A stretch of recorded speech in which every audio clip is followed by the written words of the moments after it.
श्री सत्यनारायण पूजा झालेली आहे। त्यानंतर दत्त पाळणा ही तयार आहे आणि आज ठीक 12:30 वाजता अध्याय क्रमांक 4 वाचायला सुरुवात करायची। जेथे तिन्ही देव बाळे झाली ही ओवी आली तिथे वाचन थांबवायचं आणि दत्ताचा पाळणा जो आहे तो हलवायला सुरुवात करायची आणि पाळणा म्हणायला सुरुवात करायची।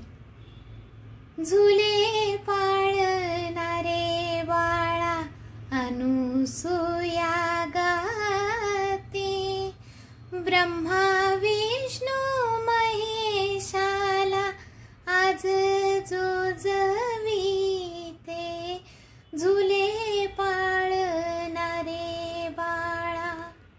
दत्त महाराजांचे अनेक पाळणे ऑनलाईन अवेलेबल आहेत, तुम्ही तेही प्ले करून म्हणू शकता। जो जो रे बाळा जो जो रे। सर्वांना दत्त जयंतीच्या दत्तमय प्रेमळ शुभेच्छा। गुरुदेव दत्त।